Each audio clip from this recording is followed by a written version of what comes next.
but like 4 through 6 hours for this semester, and it'll just be a lot of fun. So look forward to that. And if you like the one this semester, we're looking at doing a 24-hour one next semester. Yeah, so we're going to play it off on how it goes this semester and figure it all out for next semester. And Hacktoberfest. I don't know if you guys know about this, but it deals with open source software development. And you sign up for this, and like if you do a certain amount of pull requests, commits, like if your pull request gets accepted, they'll pretty much send you like stickers and t-shirts and all this cool stuff. Who will? Is it Emily? I think it's they're partnering with GitHub. I was going to pull up the website, but I know it's what is the 1 second. Ocean. DigitalOcean. DigitalOcean is partnering with them. Yeah, so that's a pretty cool opportunity. And if you're like, what the heck are you talking about? I don't know how to do any of that stuff. We're going to figure something out with Dr. Steinmacher or Igor, if you guys know him. And I've never heard someone called Dr. Steinmacher. I haven't either. It just feels weird. And he loves open source software, and he's probably going to come and give a talk. So, and that's where we'll re-reference Hacktoberfest. And we're trying to plan out something where like we do a big community event, and we all get together and we just have like a ton of pull requests, and we're all committing things so we can get the prizes. So, just an idea. And lastly, since we got that good news from our advisor, we were looking for conference ideas. Like any conferences you guys are interested in, have been interested in, didn't have the money to do it, but want to go to it, and it's educational, has educational purposes. Just send me an email, send me a message on Facebook, tell me in person of what you guys are interested in, and that way I can figure out if it's feasible to go to that conference or send you guys to that conference. And we have the funds for it, so we think it would be a pretty cool opportunity. And then we also want like other cool ACM ideas. We have cool ACM ideas, but I think you guys also probably have cool ACM ideas and things you guys would like to voice. Like Steven recently said, we want a printer back in the ACM room. So we're gonna try to get us our printer back in the ACM room. It seems to be pretty reasonable with what we've been hearing lately. And things that you think we need that we're missing out on. You can feel free to raise your hand right now to tell me any of this or whatever, or tell me later. And that's about all the announcements. I actually had quite a bit of announcements. Remy? Oh, yeah. Are you ready to go? Yeah.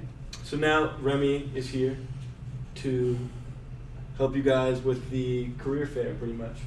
Going over cover letters, resumes, and interviews. Cool. Like he said, I'm Joseph Remy. I'm the Vice President of NAU ACM, and today I'm just talking about career fair prep and just general things that you can apply throughout life. It's not just about this career fair, right? It's bringing it along and learning and applying these skills throughout life if you need to change jobs and that sort of thing. So just an overview, this is 4 points, really easy, just resumes, cover letters, and LinkedIn and the online presence, and then just career fairs in general. So we're just going to start off with resumes. So we're just mostly talking about what is it and what's the point, right? Well, how I sum it up as just a succinct document that describes your life, mostly the 3 E's, your education, experience, and expertise, and how you've kind of gone through the undergraduate or graduate programs and are ready to go into a job or trying to get an internship and that sort of thing. And they're usually 1 page with the exception of CVs, which are more detailed and different from resumes. So there are 4 main parts. So it's the header that just talks about your name, contact info, and then if possible, if you have an objective statement of like, oh, I'm seeking an environment where I could positively contribute to a company's mission or something like that. That would be an objective statement. The next bullet point being any university, community college, and then if applicable, high school, just list it out like maybe how many units you're taking, what your GPA is, and of course the name of the institution and the location. Next being any experiences, so internships, jobs, or any projects that you've been involved with. Mostly, the first being like trying to do applicable work, or the most chronologically, the one that's been the most recent or you're currently working on, and then followed by any other experiences that may be applicable to maybe the job you're trying to get or the scholarship you're applying for and that sort of thing.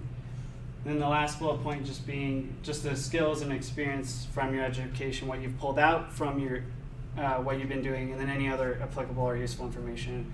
Maybe like what leadership positions you've held in clubs, or any certifications, or maybe specific code or languages or environments that you've worked in.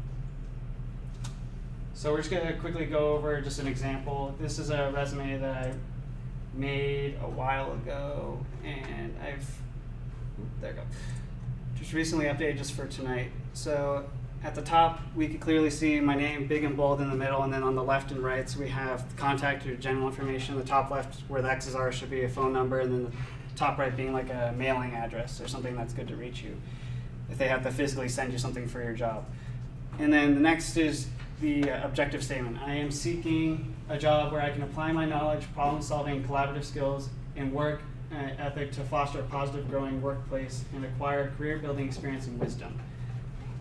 So that says a lot. It just tells the recruiters or whoever's going over my resume, hey, this is the company I'm applying for, and I think you guys have some of this criteria, and that's why I applied. Then on the left and right, we have education and experience. Note, I don't have my high school experience up here anymore because it's now irrelevant because I'm a senior. I'm in my 4th year of my undergraduate degree. But I do have my community college I did beforehand still. And then on the right side, I just have all the jobs, internships, and things I've been involved with. Most recently, you can note that I have the computation summer student intern from Lawrence Livermore National Laboratory, and it goes chronologically, goes further into the past as we go down it. You can also note that I don't have anything like bellhop from Sedona Rouge or anything else that I didn't find applicable. I took those out and decided to put these in because these apply more towards the internships and programs I want to be a part of. Next, on the left-hand side again, we have the skills and abilities. So I go from top down. I just say what I'm proficient at, what I'm experienced with, maybe some other details like specific, like, oh, here's something about web development. Here's something about different development environments I've used. Is there any fundamental understanding or things I'm looking at, like maybe using TensorFlow and CUDA, or trying to go into Arduino development, that sort of stuff. And then even I referenced some of my college work, so like knowledge of finite automata theory, computer networks, and that sort of stuff. And then the last two things being how I'm involved or just outgoing. I have on the right, I have volunteering and leadership, and it says all my positions, clubs, and anything else I do inside and outside of school. So you can know I do model railroading since 2011. This is something that's like maybe forming a personal connection, or just showing that I'm more than just all the technical stuff. There's also a human side. Maybe it's something that could be a conversation or a talking point. And then at the bottom left, I just have some miscellaneous awards and achievements that I thought are applicable. So like one of them being like rank of Eagle Scout from Boy Scouts of America, and then getting the Lumberjack Scholarship for NAU.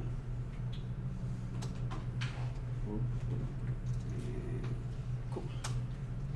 So just some general do's and don'ts. The first one's pretty obvious. You will be questioned on your resume, so therefore you shouldn't lie.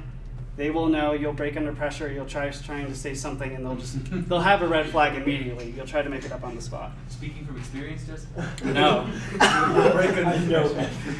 No, you're gonna see this bullet point come up a lot. Just don't do it. It's not worth it. Try to prepare and only put stuff that you're truthful or like honest about on your resume and the documents that I'll be talking about later.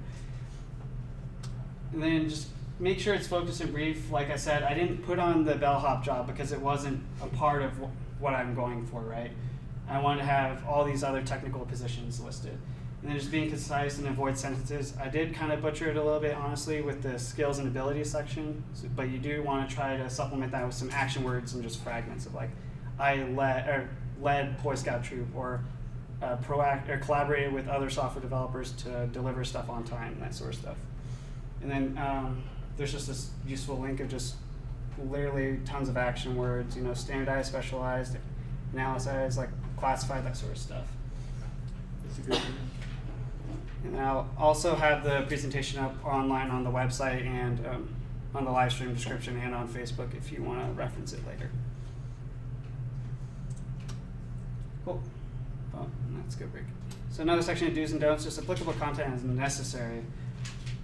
You want to focus on the job you want and the specific details of like, specifically for computer scientists and software developers, you do want to list like things of code, what development environments you're used to, if there's any applicable like CS course material that you want to bring into your resume, go ahead and put it. And then any technical work that can also be brought in from internships, experiences, or education.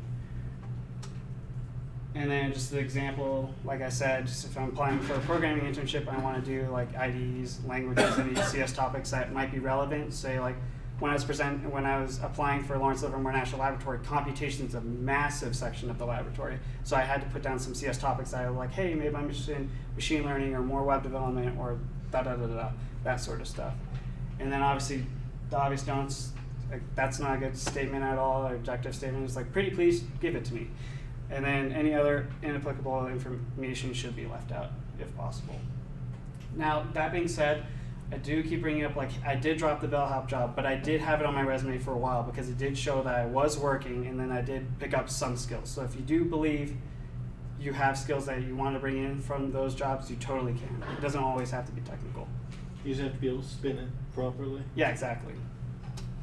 And then just lastly, just a couple bullet points, and I'll get questions after this.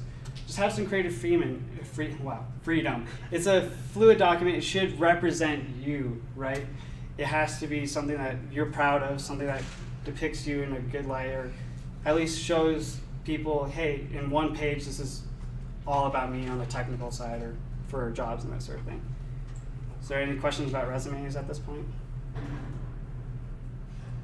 Cool. All right, keep on going. So next topic I'm covering is just cover letters. So again, just the simple bullet points. It's just a brief document. It's an affirmation that you're interested in this position and you want it, right?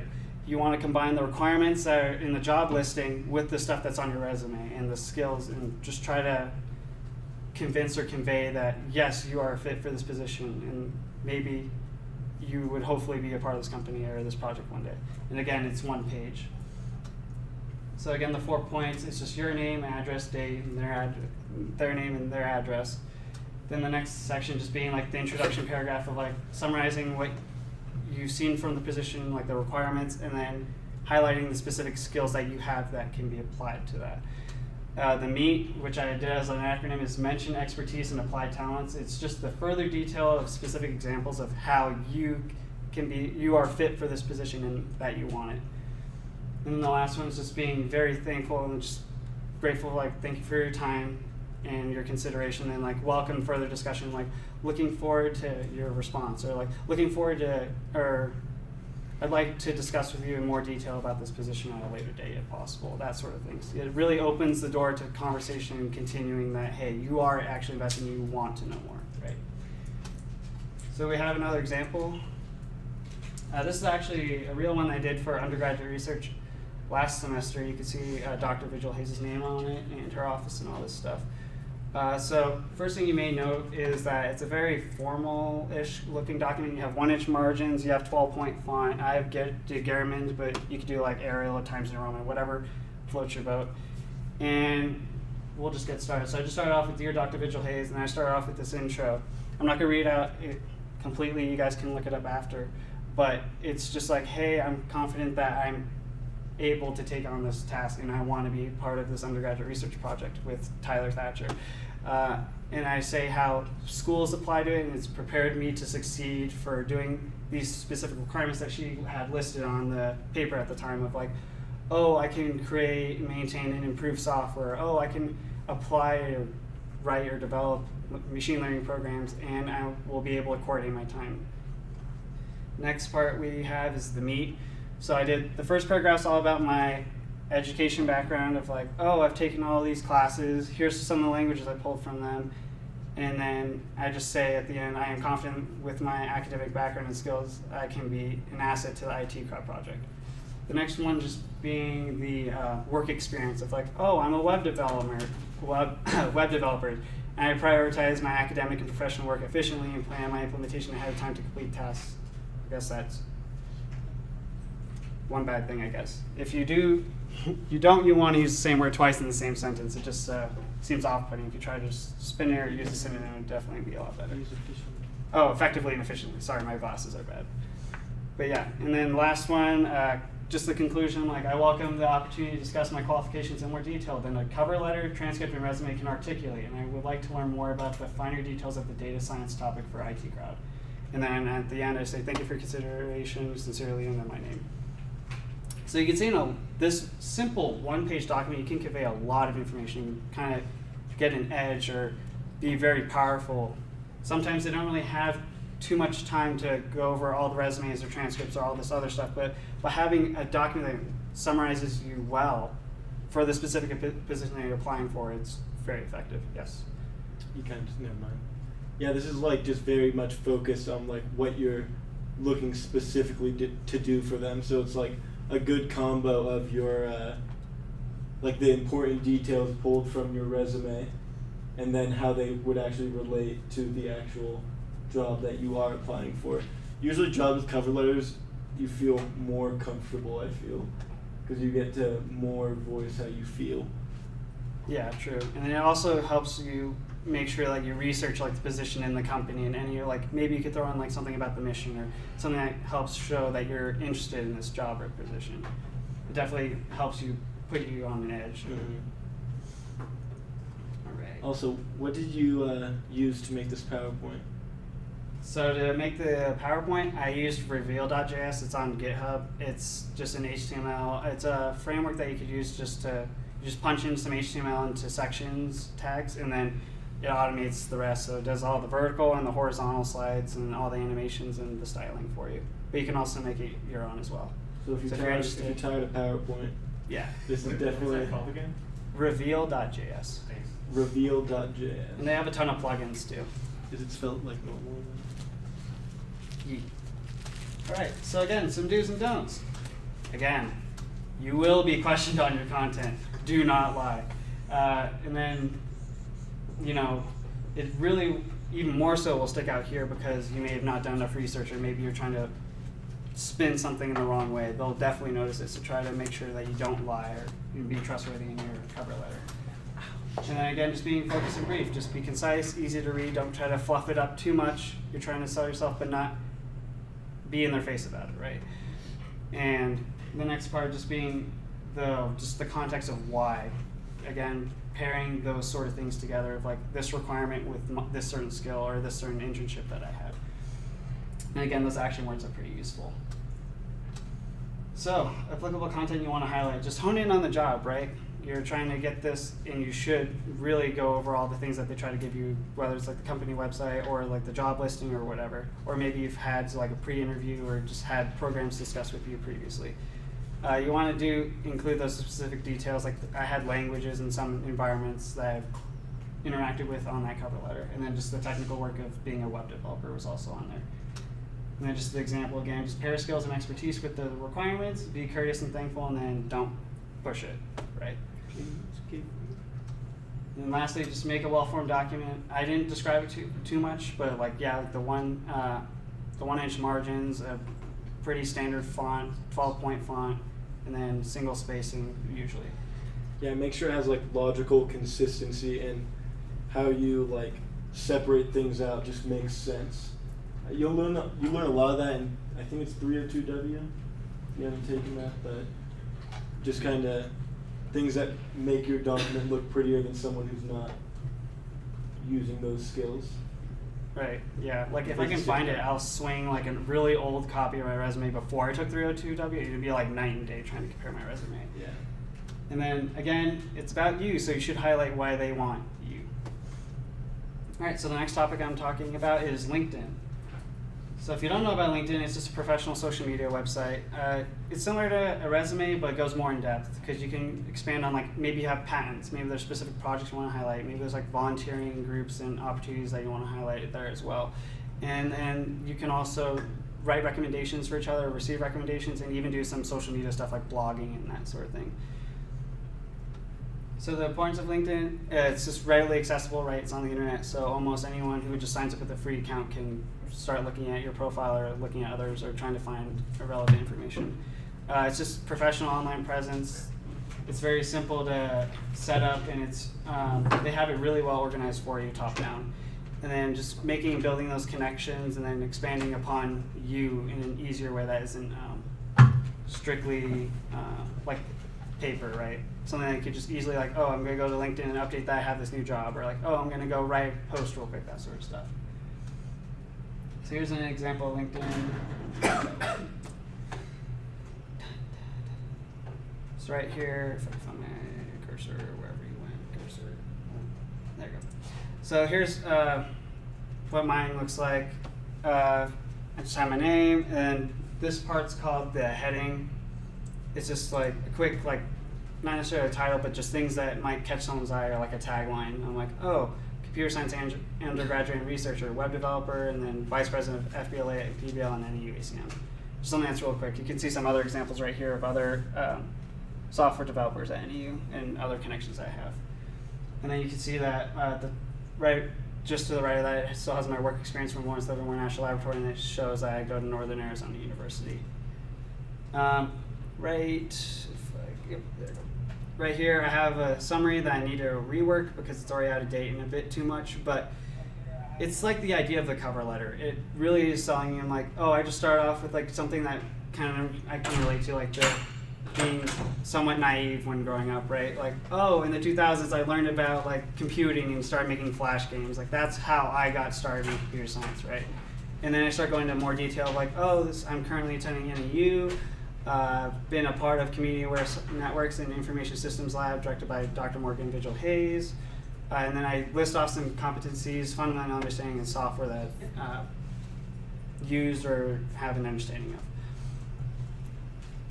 These 3 bullet points, I would say, are probably the most common for software developers on LinkedIn. And if they don't have them here, they usually have them in their job postings as well. And if we scroll past this, again, it's like a resume. So there's experience section, there's the education, there's skills which people can endorse you on, and then you can get and make recommendations. And then they just have like a notable accomplishment section. So like, I keep changing out the courses for like, oh, here's all the CS courses I've taken at NAU, here's some video game development courses I've taken at Yavapai. All the organizations I've always been a part of since high school. Honors and awards, some languages, even like test scores were relevant when I first started making my LinkedIn, because I was, I think back at end of high school is when I made this. And then at one point I did have the Heart Saver CPR AED certification. And then it shows my interests, and then that's about it. In other profiles you also see, like I said, patents, projects, volunteering opportunities, that sort of stuff. So yeah, that's LinkedIn, just at least the profile section. Go to the blog section then. Oh, like the feed? Yeah. Yeah. So here's the feed. I can't see it on here. But you see I'm interested in IBM. So one of their posts came up as like talking about the advancing a culture of education at IBM. And then you do have like some sponsored posts like this UiPath. Yeah. And then I have, one of my connections posted something about Nike. I'm like, oh, okay, cool, maybe I'll check it out, maybe not.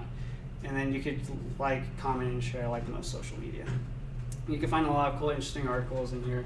Like IEEE posted this one about medical schools. And yeah. Any questions about LinkedIn at this point? Does anyone not have a LinkedIn? Cool. Follow me. Can I say something about LinkedIn? Yeah. Something I find LinkedIn really useful for is when you're writing a resume, you want to, like you said, exclude the things that are not relevant and make it fit, on the size you want. If you keep a really detailed LinkedIn, it's easy to scroll through your own profile and copy paste over to spin up a new resume for whatever job you're applying to. Yeah, exactly. So like a lot of the descriptions I have in my experiences in education are actually copy paste, like I copy pasted it into my resume. So you only have to maintain it in one area, and every time you have to go update your resume, you can just update both at the same time. It's usually very effective. Yes. Well, I just had another kind of thing to add to LinkedIn. It wasn't like explicitly said, but it's kind of like in there. It's a great way to network out and to just get your base on who you know out there. Because a big thing in getting a job or even trying to come to a job is networking. Who you know is just as important as what you know. Yeah, exactly. So I think I actually had the slides mismatched in order, but I do have like a getting started sort of section where I do like kind of expand on like, hey, these are the purposes, these are the things you should do when you get on LinkedIn, which I'll get into now. So yeah, getting started. First, you want a professional photo. It's professional social media, so you should probably have a professional photo. Something that you're proud of, maybe like business formal or business casual, and just like a really nice looking photo of yourself so that people know who you are and so they can put a face to a name. Right, so the concise headline, like I said, mine was computer science undergraduate and researcher, web developer, and vice president of NAU ACM and FBLA DBL. So that's just 3 main things I want to highlight. I talked about my education, my experience, and then what I'm doing outside of university or outside of curriculum. So, like I said, there's a blogging aspect, or like you could share articles or things that are valuable to use. Like maybe I found like a new article on Google Go, and I'm like, okay, cool, I'm going to share this to my network because I'm interested in it. Maybe other people in my network will be too. And then, like Josh was saying, connect with people you know and then might become meaningful in the future. So like maybe I don't necessarily know Elizabeth Glass, one of the career development people at Ceffins, but I did connect with her to help bridge that gap of like, oh, if I need to like talk to her about career stuff, she can help me, and I'm already connected on LinkedIn. And then the next one, just include the competencies, fundamental understanding of software in your summary. And a couple other things, just again, make it your own. Be unique, be you, be the things that you want to like show off to people. Like, oh, I did this cool Raspberry Pi project, and I want to post about it on LinkedIn. You can go ahead and share it. And then obviously, again, own it. It's about you, so you should customize it and make it something that you're proud of. All right. So the next point I'm talking about is just career fairs. This one specifically is tailored towards the NAU one, but it can be applied to other ones as well. So about the career fair. So we all want jobs, right? But some of us want them more. Be in the some that want it more, right? You want to be energetic, you want to be excited and enthusiastic about the thing, about the potential of like landing an internship at like maybe a favorite company, or like trying something new that, sure, you may not like it, but at least you're exploring and you're adding to your resume and you're like your idea of like things you like and things you might not like. So in summary, like Tanner said, it's speed dating with numerous companies, recruiters, and organizations, right? So you can't be too picky, but make sure it's something that you want to do, right? Whether it's just something exploratory or something like you really are like happy and or proud of or really want to go for, right? And then just a clear thing just about these career fairs is the first impressions are important, from the resume all the way to like how you greet them and the conversations you have following, right? It's very important to have this uniformity, be prepared, and that sort of thing. So before you go, just update your resume and LinkedIn beforehand, right? You want to maybe change out your photo if it's too old, add any positions or things that you may have left out since last time, and maybe see if they have a LinkedIn that you can like connect or like read or mark as one of your interests, right? And then knowing before you go, don't go in blind. I highly not suggest not doing it because it's not the most effective way to do career fairs. Plus, if you don't really have something to bring to the table to the recruiters, you don't really stand out, right? If you can't have a conversation about the company, like something specific about the company, maybe it'll be different for someone else who already does have that conversation. Practicing your elevator speech. I particularly didn't have an elevator speech. It is useful to have, but there are definitely things that you should have, like talking points. Like if I'm going to go to Lawrence Livermore National Laboratory, I'm not going to talk about like accounting or something random, right? I'm going to have something that's applicable to the Department of Energy, something applicable about the lab itself, or maybe the positions or their summer internship program.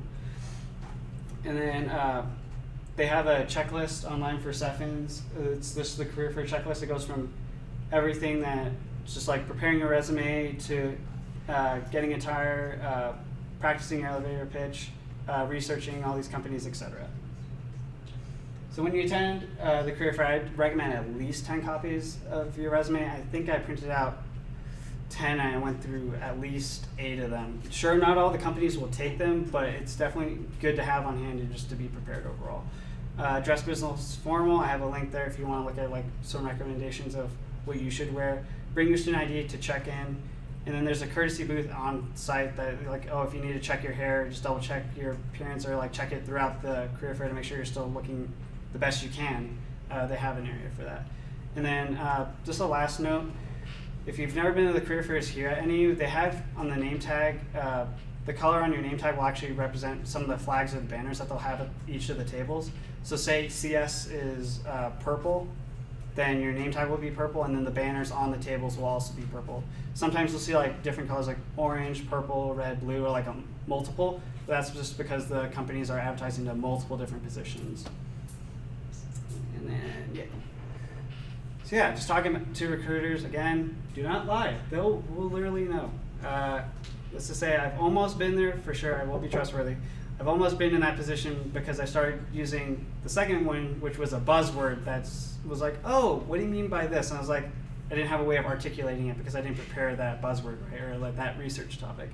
So don't use it just to sound cool. Make sure that you know what you're saying, right? And then just act natural and don't stress.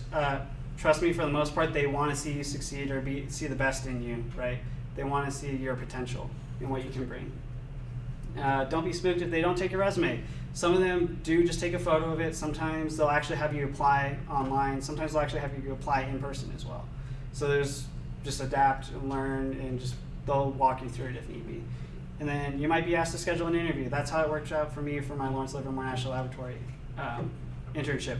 It wasn't a formal interview for a position, but it was like a pre-interview just for me, for me to ask questions about the position, the company, and the environment, and then for them to ask me like, oh, what are my interests in more detail?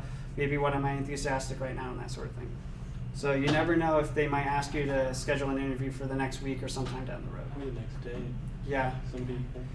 They might even be the next day, depending if they're still in town or if however they might dice it out. Just be prepared that if they want to if they ask you to do an interview, just know like when you're available and that sort of thing. So signing up, it's just NAU.joinhandshake.com, and then it's I don't have the rest of it on here. But The register button on the top right. But yeah, the rest of the URLs up there. I also have the link in the presentation itself. But as you can see, I'm already registered right up here. I think I favorited it. No, yeah, I did. So I already favorited it.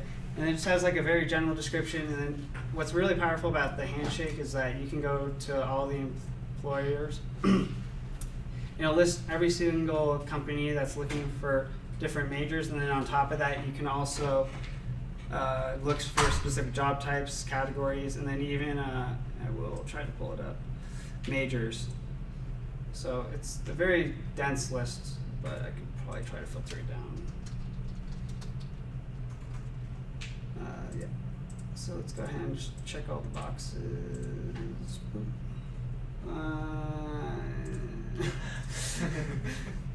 Right, so it does say all employers, and it's actually extending of that. So it'll actually have schools that have graduate programs that will be tabling there, as well as companies that are looking for internships, full-time employees after graduation, that sort of thing. So you can see all states hiring. ASU will be there. Cartwright School District is also hiring. And I believe we could go to details. Yeah. So they're actually specifically looking for a K-8 teacher or middle school STEM teacher. And then they're looking for someone full-time, just someone who knows, wow, there's a lot of different topics, but yeah. Like anything. Yeah, Like, it looks like it's just about anything, but yeah. And then like General Dynamics is usually a common one that appears, General Motors as well. There's the NAU NASA Space Grant, which I highly recommend. If you haven't looked into it, I definitely recommend checking out the Space Grant program here at NAU. It's it's a great opportunity. And then, yeah.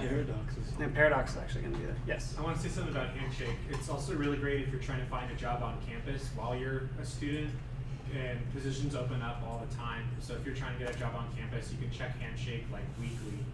True. Yeah, there's a lot of job listings, like from things on campus to things just in the area, and even things that are happening like around the country. Like if you have applicable major, like you punch in like your major, your GPA, and this other stuff, and it'll try to filter it down for you and get you connected to the opportunities that are out there. So it is definitely, I would highly recommend joining Handshake.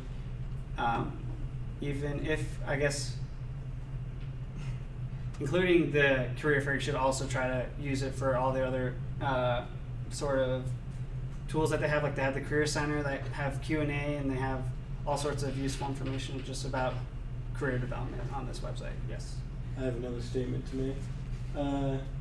If you do end up getting like an interview or something like that, go to Glassdoor, and a lot of people, they get an interview and then they go on Glassdoor and they write the interview questions that they were asked. the ethics behind that, I'm not completely sure, but it gives you a bit of a advantage on what you will be possibly seeing when you go into the interview. So, also tells you about like the work environment and everything. So. True. It's definitely a part of like finding out what the company is about and how the employees feel about the situation. And even like it'll give you things like salaries and all sorts of other stuff. So like one of the things I did just for kicks, just to see it out, to see how it was I decided to look up like the salary for a computation summer student at Lawrence Livermore, and I was like, oh, okay, that's like double like the minimum wage here. And I was like, okay, maybe that'll be feasible. It was cutting it close because it's California and the Bay Area, but it still worked out in the end. And it was also, for me personally, more about the experience. Cool. And then, again, lastly, just be efficient, but also don't stress, you know. What are you going to stress? Oh, I feel like you'll have the adrenaline going through your veins for sure, because you're like, yes, I need to get to all these companies, and I'm really interested, and I want to see like what it's out there, right? But just don't let it get to your head and like start freaking out or break down, right? You want to be efficient, but don't stress. And then again, just owning it, just be energetic, show that you're ready to take on some interviews, right? You want to take home something with you, or like at least if you don't nail the interview, or maybe you don't nail it now, you at least had the experience. You've at least gone out there and you've tried, right? That's all that matters. All right, some just general resources. Just simply put, oh my goodness, just watch for the bombardment of emails. I don't know if it's still a thing now, but Elizabeth Glass used to always send out a lot of things. Handshake has started sending out a lot more things, and then other people. 17 of the same emails. Yeah. Within an hour. Yeah, exactly. So you'll get a ton of it. Yes, Tony? Also, when on the previous slide where Remy said, like, not to stress, and a lot of people do stress when they're there, by the way, and it shouldn't be a reason you don't go because you think you're going to get stressed out by it, but putting yourself in the shoes of like the people who are recruiting, most of those people are expecting a decently stressed out college student to walk up to their table. So like, just try to be your best self that you can be, but if you stress, don't like get freaked out by it majorly. To put it bluntly, I don't know if any of you know James Todd, but he walked up to a table in a T-shirt that said State Farm IT intern and shorts, and walked up to Los Alamos, and they offered him an interview. Wow. Wearing a T-shirt for a competitor that was there at the place. So if he can do that, we can do anything. Oh my God. I'm gonna wear this shirt.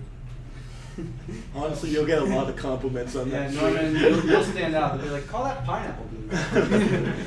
Pineapple? Where? Yeah, go ahead. As for being prepared beforehand, I found a lot of people like it if you apply before you even show up to the career fair. And I tell you, a lot of people ask, have you already applied? And last year I said no a lot. And so this year I'm going to say, yes, I have applied. And I bet they'll be really happy that that's a big sign that you're very prepared about what you are trying to do there. And if preparation shows that you might be more qualified for the job. True, it shows that you're definitely invested, right? It's a part of that research and actually like actively engaging the company you want to apply or work for. Also, I want to say the flags are orange for computer science. Oh, they're orange? Okay, cool. If I'm remembering correctly. A good way to get your like nerves out is just to talk to a few companies first that you just know like you're not gonna Talk to me. yeah, just talk to companies you know Set you're the just like bar not so gonna be low, interested don't in. That way you can kind of get the nerves out, and that way when you go to a company that you want to talk to, it's a lot easier to like get your thoughts out and everything on the page. True. I've gone to a dozen career fairs and I still do that. Wait, so show of hands, how many people in this room are freshmen, if any? Any, no? Sophomores? Nice. Okay, juniors, and then seniors.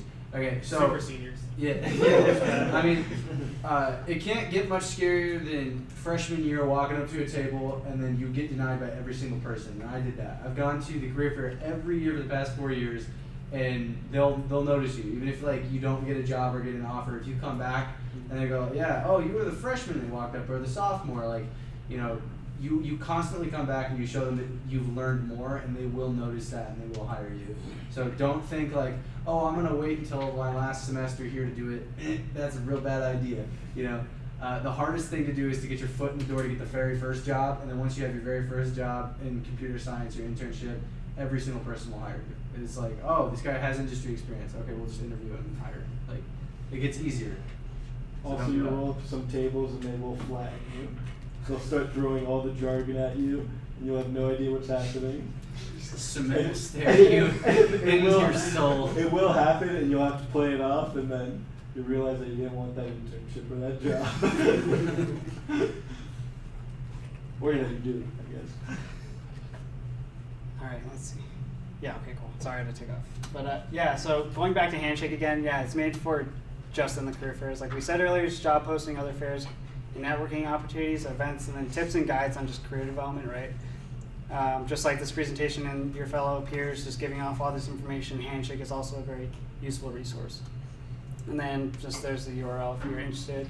I highly recommend joining, even if it's just to get them emails every so often or just get favorite some events or maybe just try poking around every so often. It's still a really great resource.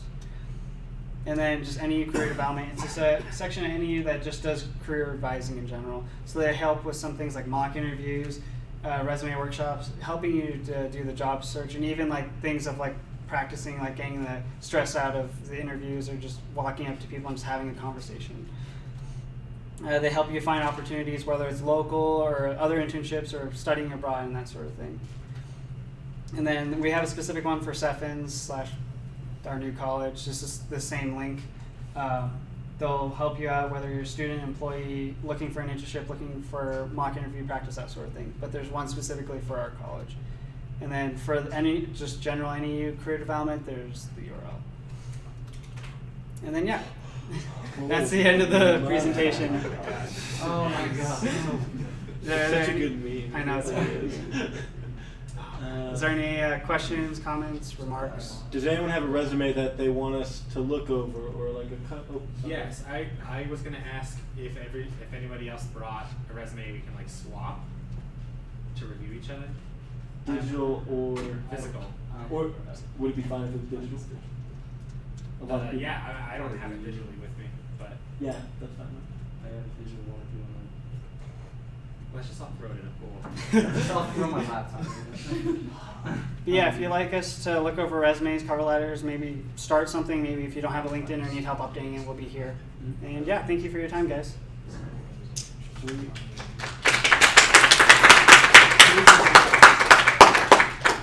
Good job, Remy. Beautifully executed. Also, that PowerPoint, isn't that like